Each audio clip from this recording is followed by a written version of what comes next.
If you had a $100 million budget for a movie and you had to spend all of it, how would you make it as bad as possible?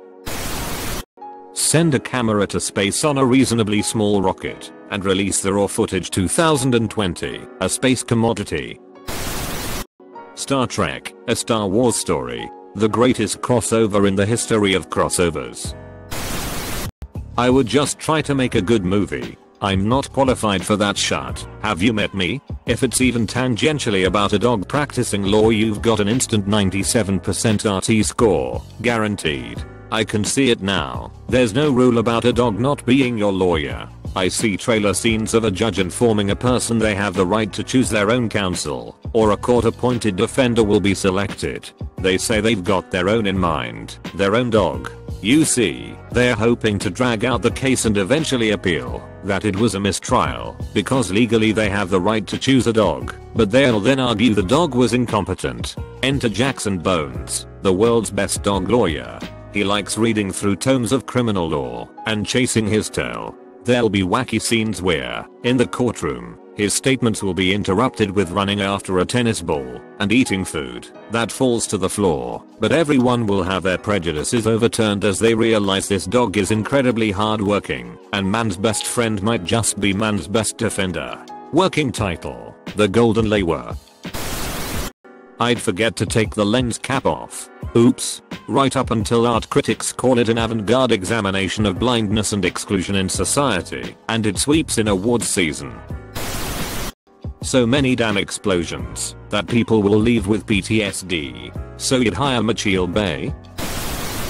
Give it to you a bowl. That was literally what he was paid to do. Make expensive terrible movies that nobody wanted to see, so German investors could use them as tax write-offs. It was the closest thing I've ever seen to a real-life producer scam. It worked so well that the German government removed the tax loophole entirely, and suddenly he was out of a job. I was going to say you were bowl, but didn't know about the tax write-offs. Do you have a Redditizor article? I'd outsource the CG to some 15-year-olds in a basement. The script would be crowdsourced on the internet so anyone could make edits up until the first day of shooting. All costumes would be obtained from Goodwill. No sets, only green screens. See CGI comment above. Lastly, it'd be edited by a college film school freshman who only appreciates movies from the silent film era. It'd be edited by a college film school freshman who only appreciates movies from the silent film era. Like, it's already a bad movie. Come on bro. I would just remake Cats as that had a $95 million budget and pocket the spare $95 million.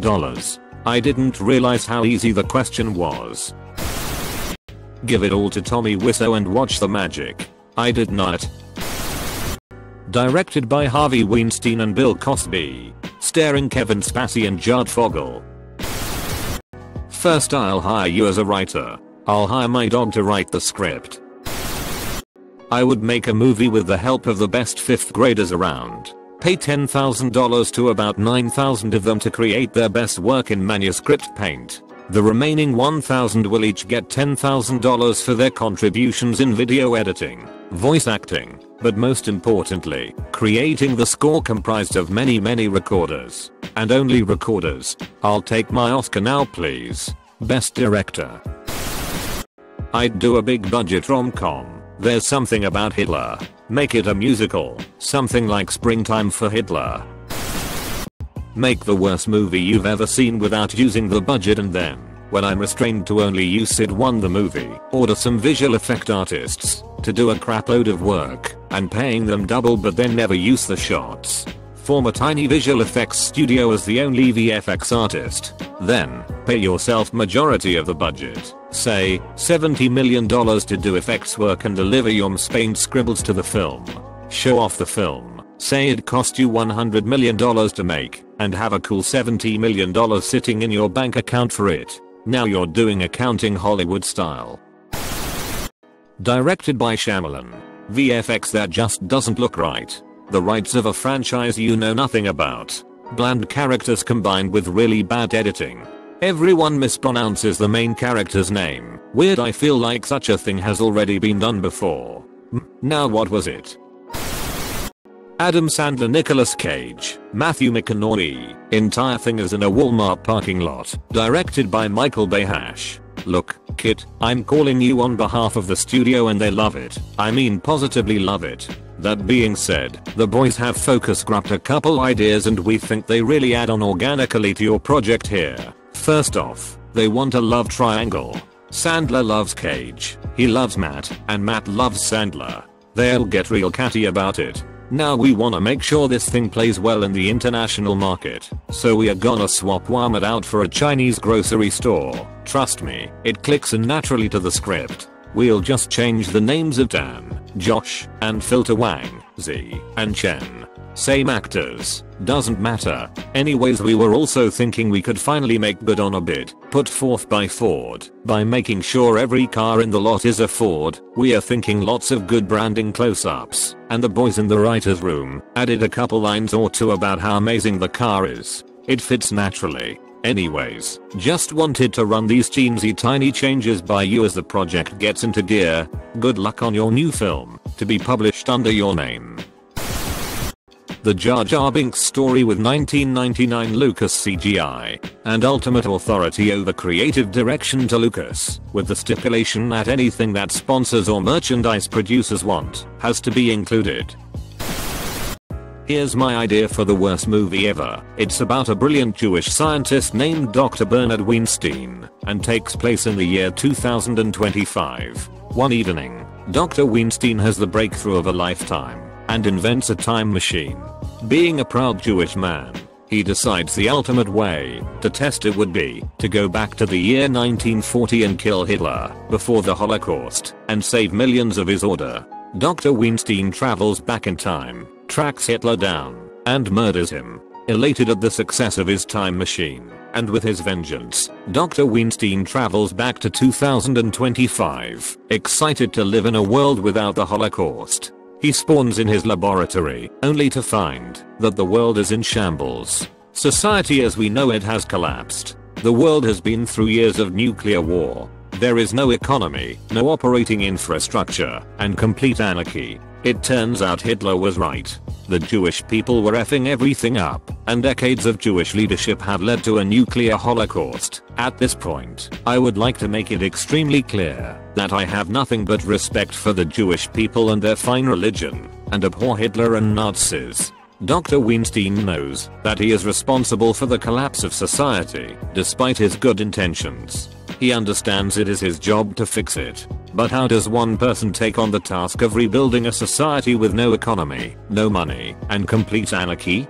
He knows it will take a tremendous amount of manual labor to rebuild America, but has no means of paying anyone. But Dr. Weinstein has one tool left from his lab, an iPhone 15. He finds an old boat, repairs it, and travels to Africa. He then promises tens of thousands of Africans that, if they come with him on his boat and help him rebuild America, they all will get an iPhone 15. His plans works. The infrastructure of America is restored. Government and economy take shape. The world begins to recover. Then he kills all the slaves. The end. Edit. Some grammar. Wow, you nailed it. That is truly horrible. Point legitimately the worst plot I've ever heard of. I'd make Schindler's List 2 and cast Samuel L. Jackson to play every role. Go on. Slurps drink Martha Ruffingly. Pay Halle Berry to make a porno with me. That would pull in more money than Cats. Extra good animation, extra good story, extra good everything, then have the shittiest characters possible. American Dad. A movie where I dump $100 million of pennies in the ocean. Mr. Beast move aside. I'd spend $99 million on strippers, cocaine, and party favors for a select crowd and set up a bunch of GoPros to film it, hire video editors overseas to edit and produce, and release through YouTube, if I made it through production. Guessing I wouldn't. That's basically how regular movie production works anyway. Build a functional spaceship for a sci-fi film, but leave no money for the fuel to get it off the Earth. An hour and a half of the making of what could have been. I'll hire you Wobble until Shweeja to make another video game based movie. Watch Dogs the movie. If you don't get it watched sis. Oh no. too many cooks, but with an insane budget. The potential. 2 hours of some dude eating a hamburger. A $100 million hamburger. Huh. He better review it. Lots of extras. Everybody is now a zombie. Zombie movies are always terrible. Hire an entire city of people to be zombies for extra realism. I'd film paint dry for 400 hours straight using Emacs. Make a about bread taking over the moon using real bread, and the bread would have to be fresh. I'd hire George Lucas to do the dialogue, especially the romantic dialogue. As Harrison Ford famously said, "George, you can type this shut, but you can't say it. You're evil." Starting Steven Seagal and Nicolas Cage. Spend most on shooting a cool trailer and commercial airtime. Hire the worst actors and other necessary professions for making a movie. Make some crappy storyline and I would buy a lot of expensive stuff that are going to be in that movie. I would probably keep some of the stuff after the filming is complete. Give $100 million to Tommy Wiseau and let him do the work.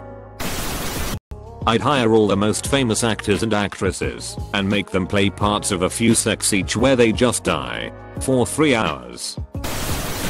I'd get Michael Bay on board. He'd F that movie up so badly that people wouldn't know why it was awful until a week after they see it. Classic Bay. Unreasonably high salaries. People are saying you Bowl or Michael Bay, but let's be fair, those guys are actually really good at what they do. If you want a 90-minute orgy of explosions, Bay's your dude. If you want to create an elaborate tax dodge, call up Bowl. No, what we do is, we get Benioff and Weiss back. But, they get nothing. No pre-established type. No cinematic universe. Nothing that they can rely on for story or character. They've got to write their own setting and plot from scratch. Good luck, assholes. I'd give it to Disney for a Star Wars movie. Don't forget to like this video and follow this channel to hear more Redditception.